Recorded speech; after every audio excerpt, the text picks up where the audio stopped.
Edward, nakapag-report ka na ba sa polis? Anong sabi nila? Papunta na sila dito.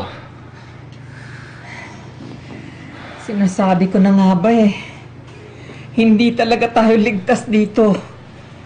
Nakakatakot. Paano kung bumalik pa sila? Hindi sila titigil hanggat hindi nila tayo nasasaktan. Yun naman ang sinabi nila, buhay sa buhay, pamilya sa pamilya.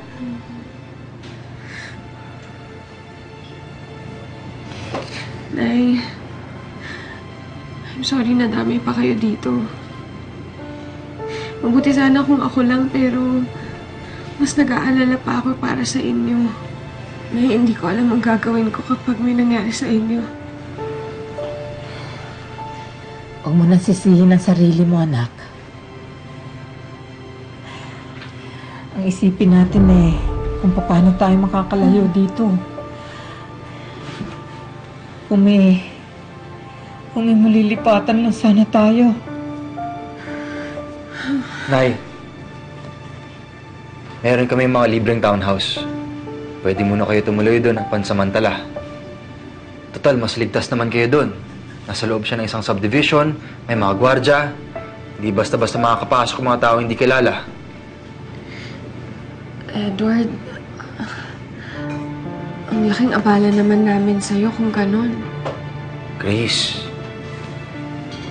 buhay niyo na ang nakasalalay dito. At isa pa, pamilya na ang turing ko sa inyong lahat. Itatawag ko na para ipahanda ang bahay at makalipat na kayo agad-agad. Salamat, Edward.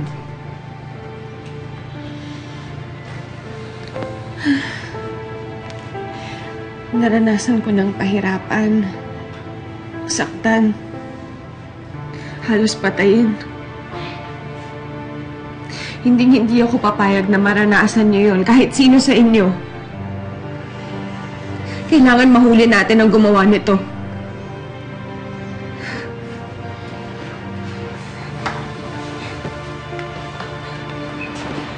Edward,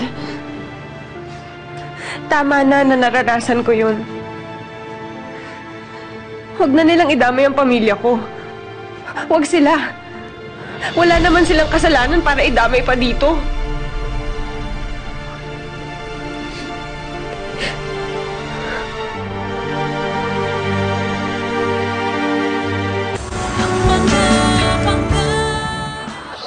Buti na lang walang nasaktan. Bigla na lang umalis yung mga bumaril. Alam mo, babe, gang nga talaga yon. Naalala ko tuloy yung kwento sa akin ni Inay, yung may nasusunog daw na cross sa bahay nila nung isang gabi. Pero akala ko, may nakapanood lang sa TV tapos pinagtripan lang sila. Pero di ba, bakit naman sila tatargetin? Babe, si Marcos yun. Yung nag-rape sa ate mo. May mga connection siya sa gang na yun. Baka kung anong mangyari kina Inay, anong gagawin ko? Anong gagawin natin? Alam mo, baka hindi na sila safe sa bahay nila. Ba't di mo sila patuloyin dito? Since may mga extra bedroom ka naman.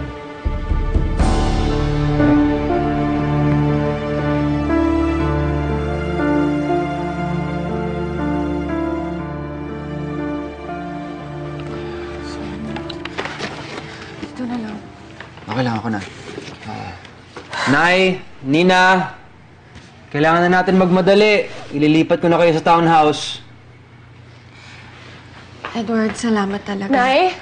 Hindi ko matatanggihan yung offer ko. Shari? Nay. Narinig ko kung ano nangyari sa inyo. Alalang-alala ko. Oo nga, ate. Nakakatakot talaga eh. Salamat sa Diyos at walang nasaktan sa amin. Nay, doon na lang kayo tumira sa akin. Hindi ako mapakali kung magsastay pa kayo dito. Shari, salamat pero may malilipatan na kasi kami. Doon sila tutuloy sa townhouse namin. Ligtas naman sila doon eh. Ate Grace, sana naman pabayaan mo ko na tulungan ko kayo. Wala ka bang tiwala sa akin? Sige na, dun na kayo sa bahay ko. Mas maaalagaan ko kayo doon. Chari, pasensya na. Papunta na kami sa townhouse nila Edward. Bakit? Ikaw lang ba yung pwedeng masunod dito? Akala ko ba parte din ako ng pamilyang to? Bakit ba parang baliwala lang ako? Ate Grace, sige na, pagbigyan mo na ako. Kailan pa ba ako magkakagawa ng tama dito sa pamilyang to? Chari, pinagbabaril kami dito. Kung minalas kami, malamang bangkay nang inabutan mo dito. Hindi ito ang tamang panahon para magbilangan tayo kung sino ang tama at kung sinong mali. Meron tayong malaking kinakaharap. Naiintindihan mo ba yun? Chari, please, wag na tayong magtalo.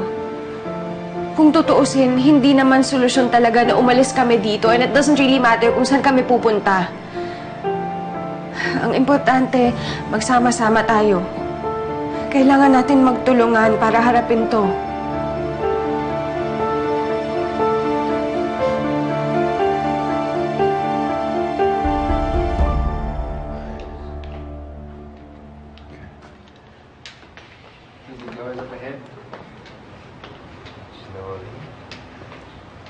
Sige, diretso lang, Grace.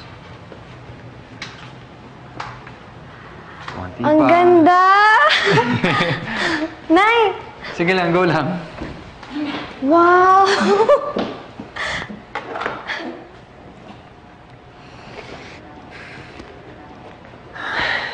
Nararamdaman kong napakalaki ng bahay na to ah. Mahihirapan na naman akong i-familiarize ang sarili ko dito. Oh, come on. Masasanay ka rin. And I'm here para tulungan kang makapag-adjust. Mula kasi nung ipanganak ako, doon na kami sa bahay namin eh.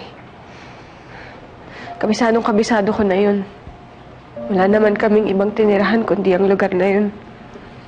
I know, Grace, and I'm really sorry, but that place is no longer safe for you or your family.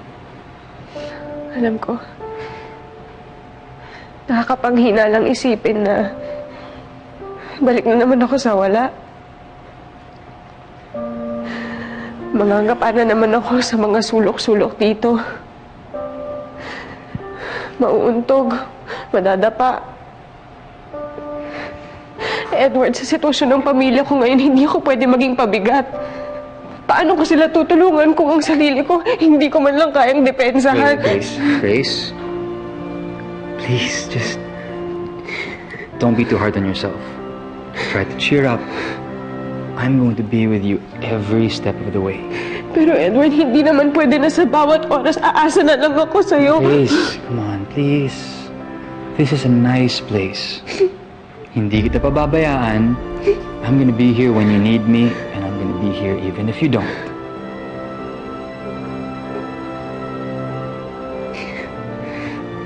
Nina's happy, masaya si Nay. Okay, come on, cheer up, please.